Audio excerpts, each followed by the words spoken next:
तो बीजेपी आज के समय में जो है 11 सदस्यों की पार्टी नहीं है, 11 खिलाड़ियों की पार्टी नहीं है, ये 14 खिलाड़ियों की पार्टी है। और ये 3 खिलाड़ी कौन है, 3 एम्पायर कौन है?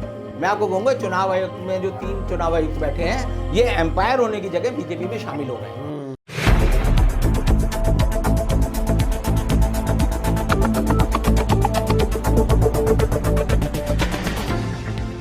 हेलो, नमस्कार, आदाब, सत श्री अकाल और अस्सलाम वालेकुम। मैं हूं मोहम्मद अहमद काज़मी, लेकर आया हूं आपका पसंदीदा कार्यक्रम आपके रूबरू। इस कार्यक्रम में हम आपको वो इन्फॉर्मेशन पहुंचाने की कोशिश करते हैं जो आपको आमतौर पर दूसरे माध्यमों से नहीं मिलती और बेबाक राय आप तक पहुंचाने की कोशिश करते हैं। अभी 5 राज्यों में इलेक्शन जारी हैं।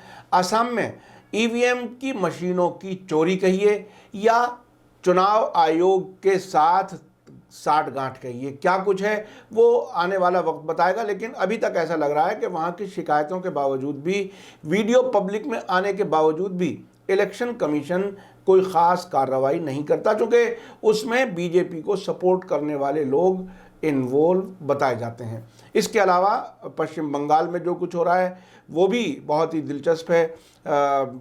खुद ममता बनर्जी को एक जगह अपने नंदीग्राम के ही क्षेत्र में धरने पर बैठना पड़ा 2 घंटे से ज़्यादा, और ऐसे गैर मामूली वाक़यात जो आपने अब से पहले डेमोक्रेसी में शायद ही कभी देखे हों।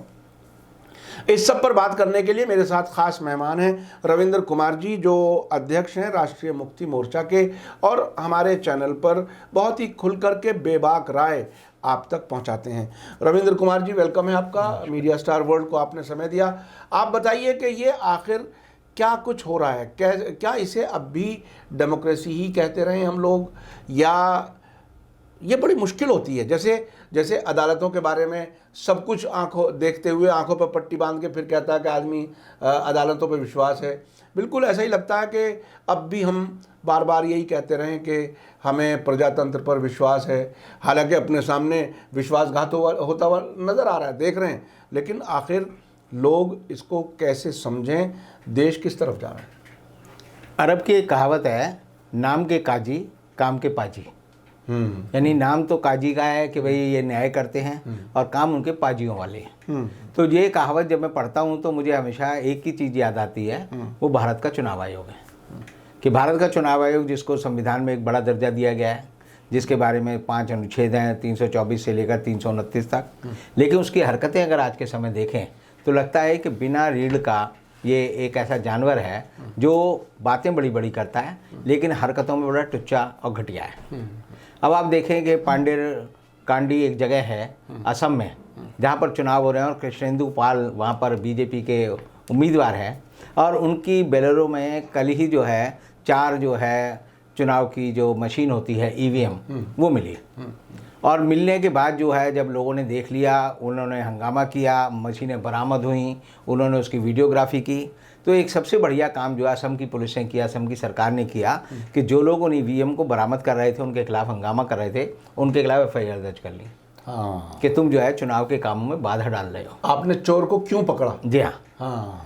और उसके बाद जब पूरी फजीयत हुई इलेक्शन कमीशन की, तो इलेक्शन कमीशन ने अपने 4 जो निर्वाचन क्षेत्र के अधिकारी हैं उनके खिलाफ जो है बड़ी बेशर्मी के बाद जो है FIR दर्ज की, और इसके लिए एक बहाना बनाया कि जी हमारी गाड़ियां ख़राब हो गई थी, एक गाड़ी में हमने लिफ्ट ली और वो गाड़ी हमें नहीं पता था कि उम्मीदवार की है। सवाल यह है कि जिस क्षेत्र में चुनाव हो रहा है वहाँ पर जो निर्वाचन अधिकारी हैं, क्या उन्हें वहाँ के उम्मीदवार के बारे में नहीं पता था? 21 दिन से क्या कर रहे थे? और गाड़ियाँ कौन सी थी, क्या था, वो तो सब कुछ पहचानने वाली नहीं, उम्मीदवार को तो पहचानता हूँ। हाँ। मेरे इलाके में मान लो नरेंद्र मोदी लड़ रहा हो, हाँ, और मैं गधे की तरह कहूँ जी नरेंद्र मोदी को मैं नहीं पहचानता, तो इसका मतलब यह है कि ये सारी बदमाशी ऐसी है कि आंख में जो धूल झोंक रहे हैं वो भी मिलावटी है। हाँ, धूल क्या पत्थर झोंक रहे हैं, जो भी झोंक रहे हैं वो भी मिलावटी है। हाँ। तो एक तरह से नरेंद्र मोदी को इस बात का श्रेय जाता है कि उन्होंने देश में चुनाव आयोग को रीढ़ विहीन बना दिया। उसकी रीढ़ नहीं है, वो सच को सच और झूठ को झूठ नहीं कहता। और आज के समय में हमारे यहाँ जो चुनाव है वो एक तरह से धोखा है, नाटक है, छद्म है, लोगों को जो है बेवकूफ़ बनाने का एक जरिया है।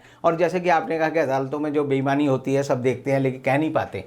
लेकिन चुनाव आयोग के बारे में मैंने पहले भी आपको कहा था कि यह ऐसी संस्था है जो कि नाम की बड़ी काजी है कि बहुत बड़ी काजी हिंद है, लेकिन इसकी हरकतें जो है पाजियों वाली हैं और ऐसी हरकतें हैं कि इनको खुद शर्म आनी चाहिए। मुझे समझ नहीं आता कि मुख्य चुनाव आयुक्त तो सुधीर अरोड़ा जो है, सुनील अरोड़ा, रात को सोते कैसे होंगे।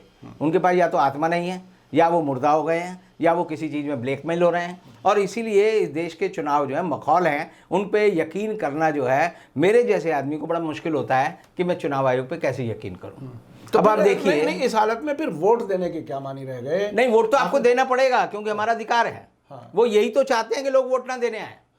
आप देखिए ममता बनर्जी पे जो बूथ कैप्चरिंग कर रहे थे वहाँ पर शुभेंदु अधिकारी के लोग और चुनाव आयोग के लोग और वहाँ की सीआरपीएफ की पुलिस और जो दूसरी सेंट्रल पुलिस गई है यूपी की, वो सब लोगों को यही तो रोकना चाहते हैं कि वोट देने मत आओ। बूथ कैप्चरिंग यही तो होती थी कि लोगों को कह दिया जाता था भाई तुम ये वोट देने मत आओ, तुम्हारा वोट हमने डाल दिया है, आपको तकलीफ उठाने की जरूरत नहीं। जी हाँ। लेकिन ये जो है एक आपका नागरिक कर्तव्य है, ये आपको याद दिलाने के लिए है कि आप इस देश के असली राजा हो। राजा को आप वोट नहीं देने दोगे, इसका मतलब यह है कि आप जो है एक तानाशाही में बदल गए हो और पूरा जो मुल्क का जो लोकतंत्र का ढांचा है, लोकशाही जो है वो बिल्कुल खत्म करने के लिए जो है पूरी तरह से चुनाव आयोग इस देश में जिम्मेदार है। और मैं मानता हूं कि इसमें पाजियों की संख्या बढ़ती जा रही है और उसके लिए जनता को आंदोलन करना पड़ेगा।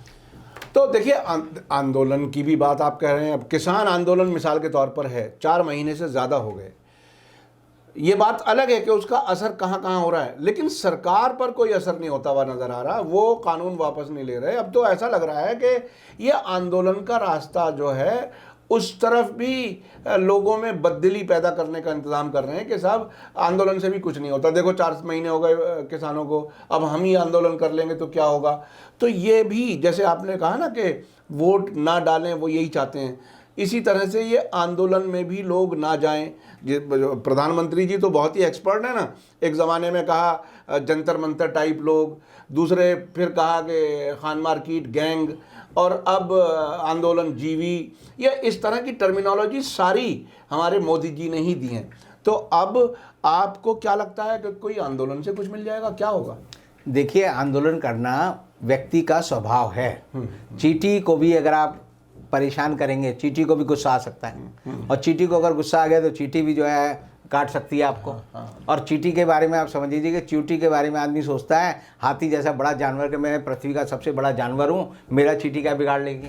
तो आपको पता होगा चींटी के घुसने से, उसकी सूंड में घुसने से ही हाथी की मौत होती है। यानी एक नन्ही सी चींटी जो है बड़े हाथी लेकिन साहब, जब इस तरह की हुकूमत हो तो चींटी को जो है वो मसल करके ख़त्म भी तो किया जा सकता है। वो आपकी बात ठीक है, लेकिन 140 करोड़ चींटियाँ हैं देश में। तो 140 करोड़ चींटियों को मोदी जी कैसे खत्म करेंगे। और पहली बात यह है कि अगर खत्म करने की बात ही आ रही है, सरकार ही अगर नागरिक के खिलाफ है, तो इसका मतलब उस सरकार को सरकार कहने का हक नहीं है। उन्हें तो कहना चाहिए हम तानाशाह हैं, हम हिटलरशाही चला रहे हैं, हम जो है देश के में लोकतंत्र नहीं चाहते। हमें नहीं, वो ऐसा लगता है कि अगर ये सवाल किसी बीजेपी आरएसएस के आदमी को दी जाए कि आपको जवाब मिलेगा कि आप चिंता ना करें, 2022 में ये वो करने जा रहे हैं। तो खैर, अब जो मैं पूछना चाहता हूँ वो आपसे 2022 का मैं अपने दर्शकों को बता दूं। कुछ लोगों का अंदाज़ है कि राज्यसभा में जैसे ही मेजॉरिटी होगी तो प्रधानमंत्री जी खुद प्रेसिडेंट बन जाएंगे और पूरे देश पर कब्जा कर लेंगे एक तरह से। ऐसी कुछ संभावनाएं जताई गई हैं। लेकिन अब जो मैं आपसे पूछना चाहता हूं वो ये कि मोदी जी ने बहुत ही दिलचस्प किस्म के बहुत से बयानात दिए इस इलेक्शन कैंपेन के दौरान। दीदी जी के बारे में भी क्या क्या कुछ कह दिया, उनके नेताओं ने क्या कुछ कह दिया। एक अच्छी बुजुर्ग नेता को जो सरकार बेटी बचाओ बेटी पढ़ाओ की बात करती है और क्या क्या नारे लगाती है, उसने इस तरह का एक तरह से जिसे कहते हैं ना बिलो द बेल्ट जाकर के उन्होंने वो किया है, कैंपेन किया। उसे आप किस तरह से देख रहे हैं? देखिए, मोदी जी जो है वो मुझे नहीं लगता कि उन्होंने जीवन में कभी सच बोला होगा। अच्छा। जैसे ब्रह्मांड के बारे में कल्पना करते हैं खगोल शास्त्री के ब्लैक होल जो है बढ़ता जा रहा है, तो मोदी जी का मुख भी जो है हनुमान जी के मुख की तरह, अगर आप उसमें झांकेंगे तो पूरा ब्रह्मांड नजर आएगा और उसमें झूठ ही झूठ भरा हुआ मिलेगा। और मोदी जी झूठ जो है बड़ी जो है ऐसी लफबाजी करते हैं जिस पे शायद उन्हें भी यकीन नहीं होता कि मैं झूठ बोल रहा हूँ, सामने वाले से पचा पाएगा नहीं पचा पाएगा। अब आप देखिए, कल ही जब चुनाव के दौरान ममता बनर्जी चुनाव लड़ रही थी तो मोदी जी ने कहा, 2 बयान दिए। पहला तो कहा कि दीदी जो है मान चुकी है कि मैं चुनाव हार गई हूँ, और दूसरा मोदी जी ने कहा कि दीदी को लग रहा है कि मैं चुनाव हार चुकी हूँ तो अब वो दूसरी जगह से भी उम्मीदवार बनेंगी। तो मैं जब ये देखता उनका बयान तो मुझे लगा कि मोदी जी अगर शतरंज खेलते होते तो वो ऐसे खिलाड़ी हैं जो अपने पासे तो चलते ही हैं, दूसरे वाले के भी पासे मोदी जी चलते हैं। यानी ममता बनर्जी को क्या करना चाहिए ये भी मोदी जी ही सलाह देंगे। अब ममता बनर्जी को से ऐसे मानना पड़ेगा जैसे ईडी वाले, एनआईए वाले, सीबीआई वाले, इलेक्शन कमीशन या और अदालतें मानती हैं, वैसे ही मोदी जी को लगता है कि ममता बनर्जी भी मेरी बात मानेगी। अब सवाल यह है कि कल उन्होंने एक सर्वे जारी कर दिया और वो सर्वे था प्रशांत किशोर की जो संस्था है आईपैक का, और आईपैक के सर्वे में उन्होंने ये कहा कि जी ये सर्वे लीक हो गया है, और सर्वे लीक होने के बाद हमें पता चला है कि प्रशांत किशोर का मानना है कि 45% वोट जो है बीजेपी को मिल रहा है। और उस सर्वे के उन्होंने जो है पूरे जो है विजुअल्स भी जारी कर दिए। बाद में प्रशांत किशोर ने कहा कि कोई भी जो है डेस्कटॉप पे इस तरह के सर्वे नहीं करता, ये हमारा सर्वे नहीं है। यानी झूठ भी ऐसे बोलते हैं ये कि ये हो सकता है कि इमरान खान की तरह का कोई आदमी ले आए, उसको इमरान खान की वर्दी पहना दें, उनका इमरान खान जैसा मेकअप कर दे और कहें जी देखो इमरान खान को मोदी जी जूते मार रहे हैं और इमरान खान जो मोदी जी के पाँव छू रहा है। जबकि सच्चाई ये है कि जैसे इमरान खान को इन्होंने कहा कि हम कपास और चीनी का कुछ व्यापार करना चाहते हैं, तो इमरान खान ने फिर 370 अनुच्छेद का मामला उठाकर फिर उस मुर्दे को जिंदा कर दिया और कहा कि हम तुम्हारी बात नहीं मानते। तो अब जो बंगाल की बात है, तो बंगाल का इतिहास अगर आप पढ़ें तो बंगाल में मुझे लगता है कि बंगालियों के खून में एक तरह से विश्वासघात भरा हुआ है। वो इसलिए भरा हुआ है कि जब आप देखेंगे कि 1757 में जब पलासी का युद्ध हुआ तो नवाब सिराजुद्दौला का जो सेनापति था वो मीर जाफर था। वो जो है रॉबर्ट क्लाइव से जाकर मिल गया और उसने जो है सिराजुद्दौला को हरवा दिया, और उसके मन में हमेशा एक सपना आता था कि मैं सिराजुद्दौला की जगह जो है यहाँ का जो है नवाब बन जाऊँ। और नवाब बनने के लिए उसने देश की गुलामी की शुरुआत अगर कहीं हुई तो पलासी के मैदान में भारतीय सेनाओं के हारने से 1757 में हुई, क्योंकि मीर जाफर वहाँ का नवाब बनना चाहता था। अब इसको आप शुभेंदु अधिकारी से जोड़ के देखिए, वो ममता बनर्जी नवाब है तो शुभेंदु अधिकारी उसका सेनापति था। वो जो है ठीक मैदान में जो है छोड़ के बीजेपी से मिल गया। उसके मन में भी सपना है कि मैं जो हूँ मीर जाफर की तरह जो नवाब बन जाऊँ। तो आप देखिए कि जैसे ही मैं उसकी शक्ल देखता हूँ शुभेंदु अधिकारी की, तो मुझे शुभेंदु अधिकारी याद नहीं आता, मुझे जो है मीर जाफर की शक्ल आती है। मैं मोदी जी और शाह को देखता हूं तो मुझे लगता है रॉबर्ट क्लाइव की शक्ल है। और ये जो बंगाल का चुनाव है, ये समझिए पलासी का युद्ध का मैदान है जिसने हिंदुस्तान की गुलामी की पहली तारीख लिखी, और इसीलिए हिंदुस्तान जो है गुलाम हुआ 1757 में। और इसीलिए जो बीजेपी जो कर रही है जितनी भी हरकतें, यानी आप देखिए अंग्रेज़ों की थी उस समय में, लोगों को जो है बरगलाने की, उनको बहकाने की, तो आपको लगेगा कि बीजेपी जो है मीर जाफर और जो जयचंदों की पार्टी है, और ये जो है सिर्फ जयचंद और मीर जाफरों पर ही टिकी हुई है। आपने कहा कि किसान आंदोलन कर रहे हैं, लोगों को लगेगा किसान आंदोलन करने का फ़ायदा क्या। सवाल यह है क्योंकि ये बीजेपी को लगता है कि हम आंदोलन से नहीं डरते। वो कहते हैं कि हम क्या करेंगे, हम तो तुम्हारे एमएलए खरीद लेंगे, हम तुम्हारे जो मंत्री हैं उन्हें अपनी तरफ मिला लेंगे, हम तुम्हारे सीएम को पूरी पार्टी सहित मिला लेंगे, हम सबको पैसा दे देंगे, उनकी जो ब्लू फिल्में हैं वो जारी कर देंगे, ईडी का छापा पड़वा देंगे। अब आप देखिए आज तमिलनाडु में चुनाव होने वाले हैं 5 तारीख को, वहाँ पर जो है इनकम टैक्स वाले जो है करुणानिधि के लोगों के घर पे जो है छापे मार रहे हैं। तो चुनाव में जैसे मैदान होता है, आप खेल देखते हैं, हमारे यहाँ क्रिकेट का खेल बड़ा प्रसिद्ध है, तो उसमें आप देखेंगे एक टीम में 11 खिलाड़ी होते हैं, दूसरी में 11 होते हैं, मैदान पर 3 एम्पायर होते हैं, एक एम्पायर नजर आता है, दूसरा एम्पायर नजर आता है, तीसरा जो है वो बाद में जो फैसला देने वाला होता है वो होता है। तो बीजेपी आज के समय में जो है 11 सदस्यों की पार्टी नहीं है, 11 खिलाड़ियों की पार्टी नहीं है, ये 14 खिलाड़ियों की पार्टी है। और ये 3 खिलाड़ी कौन है, 3 एम्पायर कौन है, मैं आपको कहूँगा चुनाव आयुक्त में जो 3 चुनाव आयुक्त बैठे हैं ये एम्पायर होने की जगह बीजेपी में शामिल हो गए। तो बीजेपी जो है आज बीजेपी अपने दम पे चुनाव लड़ रही नहीं लड़ रही, वो जो है मैं कहता हूँ ये 4G और 5G की लड़ाई लड़ रही है बीजेपी। 4G कौन से हैं, एक अमित शाह है, एक नरेंद्र मोदी है, एक अडानी है और एक अंबानी है। अब इनके साथ 5G कौन से मिल गए, वो है ईडी है, सीबीआई है, एनआईए है, चुनाव आयोग है और मीडिया है। तो 4G और 5G मिलकर जो है देश के लोकतंत्र को खत्म कर रहे हैं, और ये हमारे लिए बड़ी चिंता की बात होनी चाहिए। और इसीलिए मैं हमेशा कहता हूं कि हिंदुस्तान के लोगों की बर्बादी की इबारत जो है वो बंगाल का चुनाव लिखेगा। अगर ममता बनर्जी जीतेगी तो हम मानेंगे कि देश का लोकतंत्र जिंदा हो गया, और अगर ममता बनर्जी हारती है, जो मुझे असंभव लगता है, तब भी मैं कहूंगा कि लोकतंत्र की हार होगी। ये ममता बनर्जी के अकेले की हार नहीं है। ये बहुत ही अहम बात कही। एक तो 4G और 5G आप लोगों को याद रखने में आसानी होगी, ये आपने बहुत अहम बताया। और अगर ममता दीदी हारती हैं तो देश हारेगा, या ये यानी प्रजातंत्र हारेगा। अब आखिर में आप कोई ख़ास ऐसे मौके पर जब इलेक्शन हो रहे हैं, लोगों को कोई ख़ास बात आप मशवरे के तौर पे बताना चाहते हैं? देखिए, बंगाल का चुनाव हो या पूरे देश में कहीं भी चुनाव हो, बीजेपी एक ही बात पे चुनाव लड़ रही है, वो है नफरत पे। वो चाहती है कि नफरत की फसल जो है पूरे हिंदुस्तान में लहलाती रहे। हिंदुस्तान की जो आज़ादी की लड़ाई है, जंग आज़ादी, वो लोगों ने हिंदू, मुसलमान, सिख, ईसाई सब ने मिलकर लड़ी थी।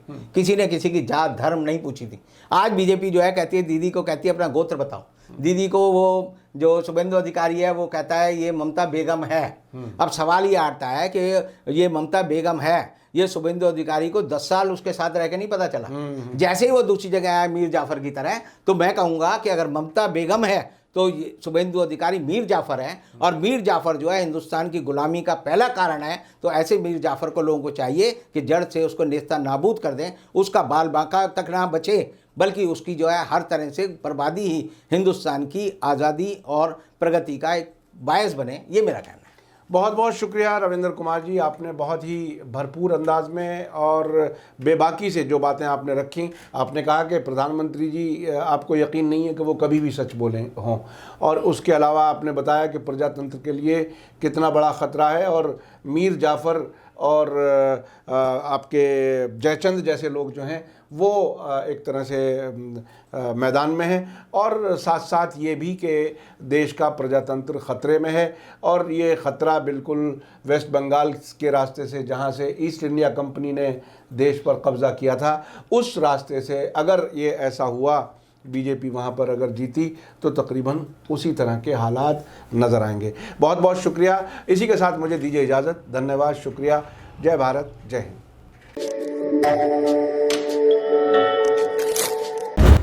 मीडिया स्टार वर्ल्ड के और वीडियो देखने के लिए हमारे चैनल को सब्सक्राइब करें, और सीधे नोटिफिकेशन पाने के लिए बेल आइकन दबाएं।